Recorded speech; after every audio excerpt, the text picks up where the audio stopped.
Hello प्यारे बच्चों, मैं शुभम भास्कर एक बार फिर स्वागत करता हूं आपका अपने इस प्यारे से यूट्यूब चैनल कॉन्सेप्ट की खोज में। देखो बच्चों, आज हम क्या पढ़ेंगे? बच्चों, आज हमारे पास 12th क्लास की केमिस्ट्री का यूनिट नंबर 3 का ये लेक्चर नंबर 3 है बच्चों, जिसमें आज हम पढ़ेंगे शून्य कोटि की अभिक्रिया, मतलब जीरो ऑर्डर रिएक्शन। आज हम पढ़ेंगे क्या होती है। लास्ट लेक्चर में मैं आपको बताकर आया हूं वेग स्थिरांक के का मात्रक कैसे निकाला जाता है, वो मैं आपको बताकर आया हूं। अभिक्रिया की कोटि क्या होती है वो मैंने आपको बता दिया, और अभिक्रिया की कोटि निकाली कैसे जाती है वो भी मैं आपको बताकर आया हूं। ठीक, प्रारंभिक अभिक्रिया क्या होती है वो मैंने आपको बता दिया, और जटिल अभिक्रिया क्या होती है वो भी मैं आपको लास्ट लेक्चर में बताकर आया हूं। ठीक है बच्चों, आज जो हमारे पास टॉपिक है वो है शून्य कोटि की अभिक्रिया, मतलब जीरो ऑर्डर रिएक्शन।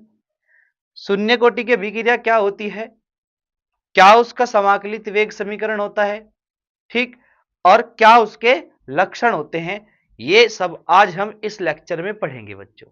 ठीक है, तो चलिए स्टार्ट करते हैं आज का लेक्चर। ठीक है, देखो, आप मेरे साथ साथ हेडिंग लिखो, शून्य कोटि की अभिक्रिया। अगर आप मेरे साथ साथ लिखते हैं, नोट्स बनाते हैं अपने, तो आपको ज्यादा समझ में आएगा।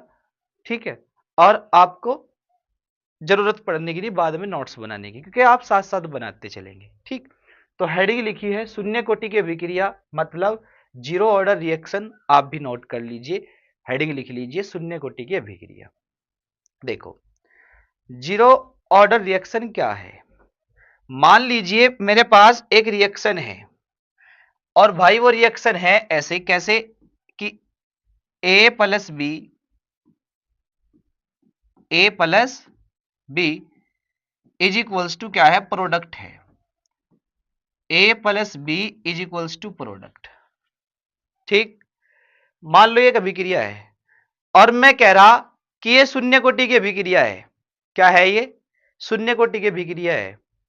तो पता, अगर ये शून्य कोटि की अभिक्रिया है ना, तो इनमें जो अभिकारक है ना ए और बी, इनका जो वेग है ना, वो अभिकारकों की सांद्रता की शून्य घात के समानुपाती होगा। मतलब इनका जो वेग है, वो ये जो ए और बी है, ये अभिकारक है, इनका जो वेग है वो क्या करेगा, इनकी शून्य घात पर निर्भर करेगा। इनकी शून्य घात पर निर्भर करेगा।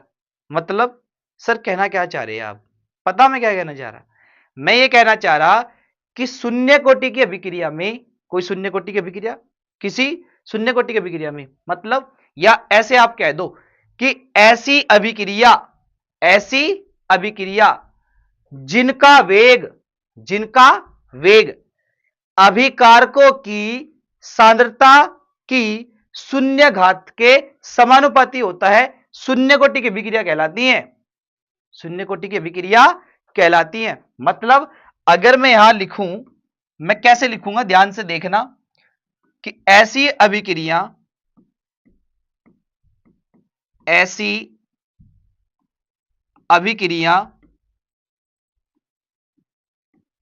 जिनका वेग जिनका वेग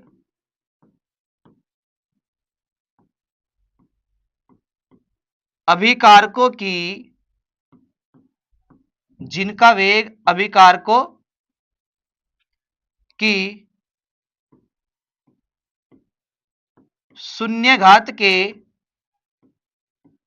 शून्य घात के शून्य घात के समानुपाती होता है। शून्य घात के समानुपाती होता है।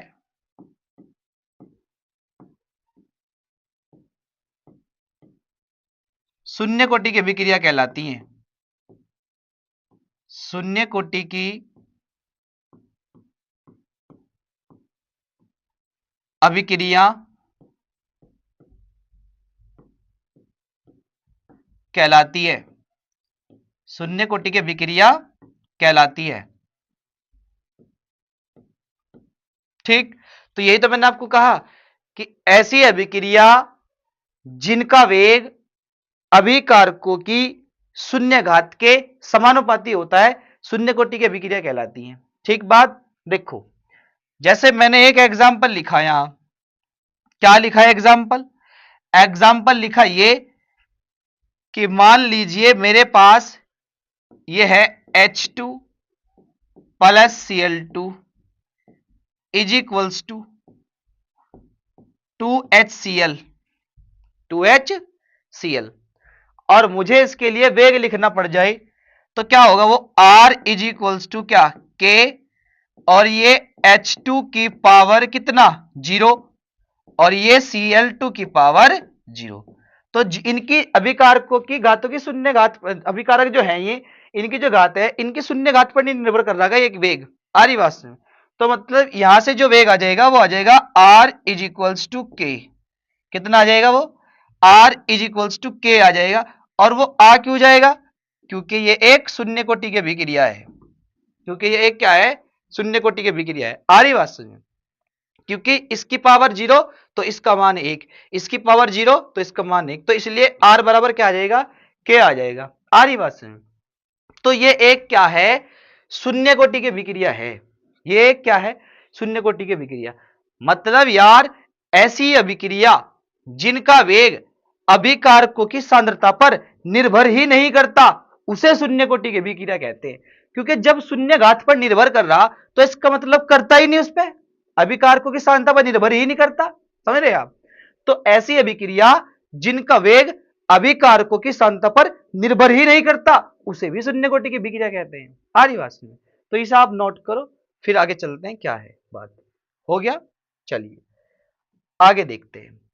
अगला जो टॉपिक है, मतलब इसी में ही है ये, शून्य कोटि की अभिक्रिया के लिए समाकलित वेग समीकरण। अभी हमने शून्य कोटि की अभिक्रिया आपको बताई कि क्या होती है शून्य कोटि की अभिक्रिया। शून्य कोटि की अभिक्रिया के लिए समाकलित वेग समीकरण है ये। ठीक है, तो क्या होता है शून्य कोटि की अभिक्रिया के लिए समाकलित वेग समीकरण, आप अब देखेंगे। देखो, मान लीजिए मेरे पास एक शून्य कोटि की अभिक्रिया है, ये क्या? ये है reactant to product, reactant to product. मान लीजिए ये एक शून्य कोटि की अभिक्रिया है। ठीक है भाई, तो जब ये एक शून्य कोटि की अभिक्रिया है बच्चों, अगर मुझे इसके लिए वेग लिखना पड़ जाए तो मैं इसके लिए वेग लिखूंगा ऐसे कि R इज इक्वल्स टू, या R ना लिख के क्या लिखूंगा? ये R है ना, इस वाले को ही लिखूंगा माइनस ऐसे डी आर अपॉन कितना? dt। क्योंकि change in concentration with respect to time वही तो लिखते हैं ना हम, और इसी की तो सांद्रता में परिवर्तन होगा, तो वही लिख दिया मैंने माइनस, या तो R लिख दो या माइनस करके इसकी सांद्रता minus D R upon dt is equals to क्या? के, और ये R की पावर क्या? 0। यही वाला R और इसकी पावर 0। क्यों? क्योंकि 0 इसलिए क्योंकि ये शून्य कोटि की अभिक्रिया है। आ रही बात समझ? बस 0 इसलिए लगाई क्योंकि एक शून्य कोटि की अभिक्रिया है। ठीक, तो देखिए फिर आप, अब इसे मैं ऐसे लिख दूं माइनस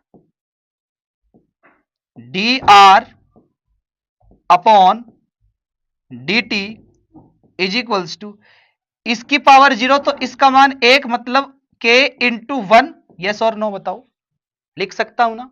सर बिल्कुल लिख सकते हो। तो इसलिए मैंने minus D R upon D T is equals to K. अब मैं क्या करूंगा? इस dt को भी इधर ही लेके चला जाऊंगा, और जब इस dt को इधर लेके जाऊंगा तो मेरे पास कंडीशन बनेगी minus D R is equals to K D T. बन जाएगी भाई, ये बन जाएगी के डी टी। ठीक, ठीक है सर। उसके बाद आप एक बात बताओ, अगर मैं ये माइनस भी उधर ही लेके चले जाऊं तो देखो ऐसा बन जाएगा कि डी आर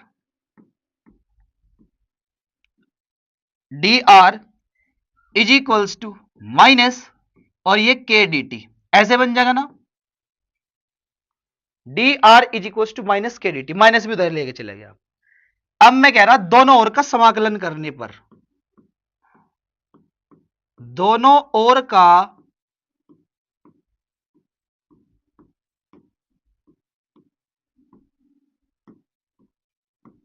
समाकलन करने पर,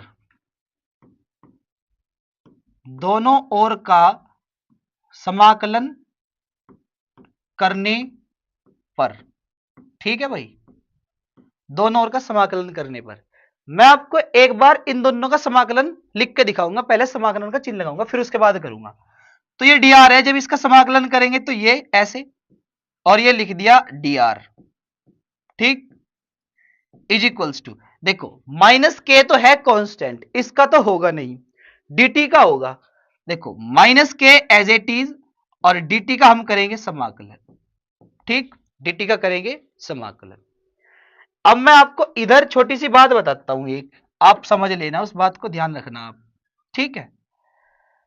देखो अगर कहीं dx लिखा होता है और उसका समाकलन करना पड़ जाए तो dx का समाकलन आता है x, कितना आता है x। तो जब dx का x आता है तो dr का r आ जाएगा। फिर मतलब ये समाकलन का फॉर्मूला है कि अगर dx है और dx का समाकलन कर रही है हम, तो dx का समाकलन x आ जाता है, तो जब dr का करेंगे तो r आ जाएगा। फिर आ रही बात समझ, तो जब इसका समाकलन करेंगे वो आएगा बच्चों कितना r, ये आ गया r is equals to minus K as it is, और इसकी गुणा में जब dt का करेंगे तो t आ जाएगा। भाई जब dx का x आया, dr का r आया, तो dt का करेंगे तो t आ जाएगा, आ गया t plus i, plus i, और ये i क्या है, ये i है बच्चों समाकलन स्थिरांक। मैं लिख देता हूं यहां ऐसे, ये है समाकलन स्थिरांक, समाकलन स्थिरांक, समाकलन स्थिरांक है ये, आ रही बात समझ में, ये हो गया समाकलन स्थिरांक। जब भी किसी फंक्शन का हम समाकलन करते हैं ना, तो वहां अपनी तरफ से कांस्टेंट जोड़ना पड़ता है। जब जो मैथ के बच्चे हैं, 12वीं मैथ ले रखा है जिन्होंने, जिनके पास मैथ है, वे जब इंटीग्रेशन पढ़ेंगे तो वे हर एक समाकलन के सवाल को करने के बाद वहां एक कांस्टेंट जोड़ेंगे c। तो मैंने भी यहां इसका समाकलन करा तो एक कांस्टेंट जोड़ दिया i, i मतलब इंटीग्रेशन कांस्टेंट, आगे बात समझ में, तो i जुड़ा ये। तो इसे मैं मान लेता हूं बच्चों समीकरण नंबर 1, इसे मान लेता हूं समीकरण नंबर 1, ठीक है। मैं कहता हूं क्या, देखो मैं कह रहा कि यदि t बराबर 0 तो r बराबर भी r0। मैं कह रहा यदि t बराबर 0 है तो r बराबर क्या है r0, ये लिख दिया r0, ठीक।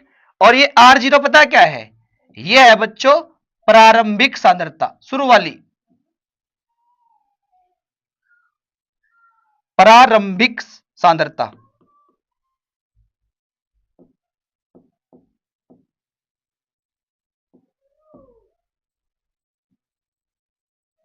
यह है प्रारंभिक सांद्रता, इनिशियल कंसंट्रेशन। r0 क्या है, प्रारंभिक सांद्रता, ठीक।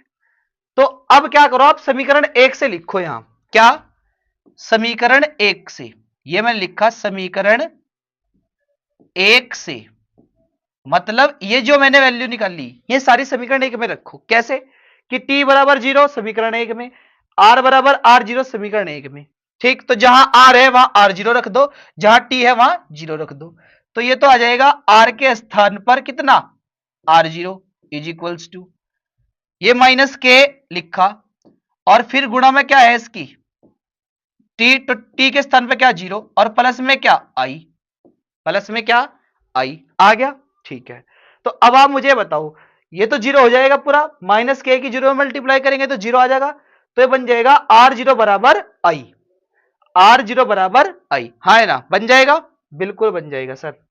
तो देखो फिर ये आएगा r0 बराबर i, ठीक, मतलब i का मान कितना आगा r0 आगा। अब देखो फिर i का मान, i का मान समीकरण आई का मान समीकरण 1 में रखने पर, जो समीकरण 1 बनी थी ना उसमें रखेंगे हम इस आई के मान को 1 में रखने पर, आई का मान समीकरण 1 में रखने पर। तो जब आई का मान समीकरण 1 में रखेंगे बच्चों तो देखियो ऐसा ही होगा, हाँ या ना बताओ। ये रही समीकरण 1, R is equals to minus K T plus I, R is equals to minus K T plus I, और आई के स्थान पर क्या रखूंगा मैं, आर जीरो रखूंगा या नहीं रखूंगा, क्योंकि आई का मान निकल गया ना अब, तो ये गया आर जीरो। अब मैं क्या करूंगा, ध्यान से देखना, मैं क्या करूंगा, इस माइनस के टी को तो इधर लेकर आऊंगा, ये प्लस का हो जाएगा, और इस आर को उधर लेके जाऊंगा, ये माइनस का हो जाएगा। तो ये बनेगा ऐसा कि K T is equals to R zero, ये वाला आर जीरो माइनस ये धरा के माइनस करने हो जाएगा, और ये लिख दिया मैंने आर। ठीक, अब देखो, अब चाहे आप यहां से k की वैल्यू निकाल लो और चाहे आप यहां से t की वैल्यू निकाल लो। चलो मैं एक बार k की निकालता हूं, तो k इज इक्वल्स टू कितना आ जाएगा भाई, ये आ जाएगा R zero minus R upon में कितना t। तो ये मैंने निकाल दी यहां से k की वैल्यू, किसकी वैल्यू निकाल दी, k की। ठीक है बच्चों, तो ये आपको न्यूमेरिकल में काम आएगा। ये शून्य कोटि की अभिक्रिया से हमें क्या मिल गया, एक सूत्र मिल गया जो हमें काम की बात है। अब देखो ये जो है यहां से ये जो लिखा हुआ है, इससे ही मैं क्या करूंगा, एक आगे चलते हैं स्टेप, ध्यान से देखना। जैसे मेरे पास ये फॉर्मूला बना, वो तो जो आपने लिखना था लिख लिया। अब मैं कह रहा ये जो बनाना ये वाला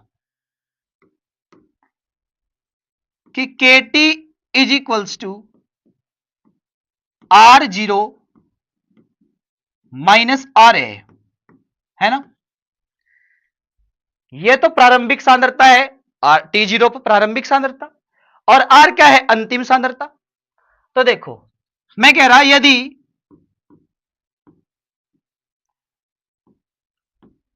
आर जीरो बराबर कितना हो, ए हो, तथा आर बराबर कितना हो,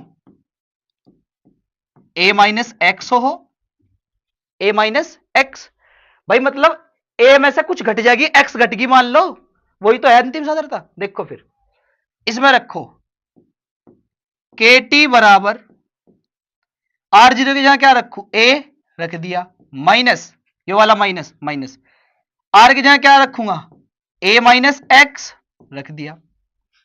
तो के टी इज इक्वल्स टू कितना आ जाएगा भाई, यह आ जाएगा ए माइनस ए प्लस एक्स, क्योंकि जब ब्रैकेट खोल लूंगा तो अंदर का चिन्ह चेंज हो जाएगा, बाहर माइनस है इसलिए। ठीक है, तो देखो फिर ए से ए, और ये आ जाएगा के टी इज इक्वल्स टू कितना, एक्स। और अब अगर मुझे यहां से एक के निकालना पड़ जाए तो मैं लिख सकता हूं एक्स अपॉन टी, जहां ये जो एस एक्स है, मैं लिख भी देता हूं कि ये जो एक्स है ना, ये है वियोजन की मात्रा। क्या है बच्चों, ये वियोजन की मात्रा। आ रही बात समझ में, वियोजन की मात्रा। ठीक, तो ऐसे हमें शून्य कोटि की अभिक्रिया का समाकलित वेग समीकरण करना होता है बच्चों। ठीक है, तो इतना आप नोट करो, फिर आगे चलते हैं। ठीक, चलो अगली बात देखते हैं। देखो अगली हेडिंग आप लिखेंगे शून्य कोटि की अभिक्रिया के लक्षण। शून्य कोटि की अभिक्रिया के लक्षण बहुत बार आते हैं बोर्ड एग्जाम में कि शून्य कोटि की अभिक्रिया के लक्षण क्या होते हैं। देखो शून्य कोटि की अभिक्रिया के लक्षण क्या होते हैं, पहला लक्षण लिखता हूं, देखो मैं यहां, देखो यह अभिक्रिया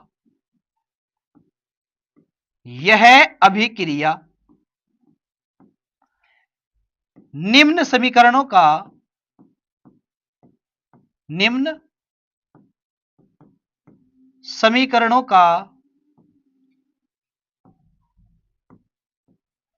पालन करती है। मतलब ये जो शून्य कोटि की अभिक्रिया है, ये इन समीकरणों का पालन करती है। कौन सी का मैं लिख रहा हूं, जोन सी उनका। पहले तो ये इनका पालन करती है, k इज इक्वल्स टू क्या, R0 माइनस क्या R अपॉन में कितना T। बताओ आप चेक करके इस समीकरण का पालन करती है या नहीं करती है। अभी आपको बताया नहीं मैंने कि हाँ करे, तो इस समीकरण का पालन करती है शून्य कोटि की अभिक्रिया, पहली बात तो है यह। और दूसरी जो समीकरण है उसका भी पालन करती है, वो कौन सी है, वो है ये k is equals to X upon T. बताओ अभी ये समीकरण हम लेकर आए थे या नहीं लेकर आए थे, मतलब इसका भी वो पालन करती है या नहीं करती है। बिल्कुल करती है सर, इसका भी वो पालन करती है। तो पहला जो लक्षण है वो ये है कि यह अभिक्रिया निम्न समीकरण का पालन करती है। कौन कौन सी का, इसका भी और इसका भी। ठीक है, अगली बात, दूसरी बात, शून्य कोटि की अभिक्रिया में, शून्य कोटि की अभिक्रिया में, शून्य कोटि की अभिक्रिया में वेग सदैव, वेग सदैव स्थिर रहता है, वेग सदैव स्थिर रहता है। अतः R इज इक्वल्स टू के, मतलब शून्य कोटि की, हमेशा शून्य कोटि की अभिक्रिया जो है उसमें हमेशा वेग हमारा स्थिर रहेगा, हमेशा उसमें R इज इक्वल्स टू क्या होगा, के होगा। उसमें हमेशा R इज इक्वल्स टू क्या होगा बच्चों, के होगा। आ रही बात में, तो वेग रहेगा इसमें हमेशा स्थिर। दूसरा लक्षण, ठीक। तीसरी बात,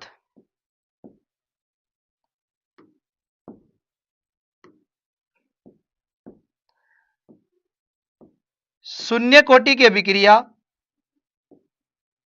शून्य कोटि की अभिक्रिया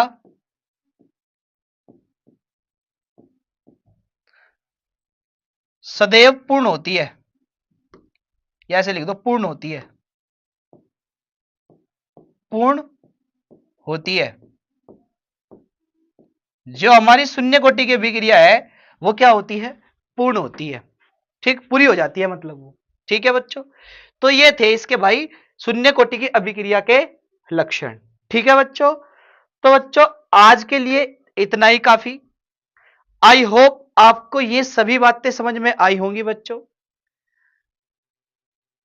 बस मेरी आपसे यही रिक्वेस्ट है कि जब भी आप पढ़ें आप प्ले लिस्ट को फॉलो करें, उसमें देखें और अच्छी सी अपनी तैयारी करें बच्चों।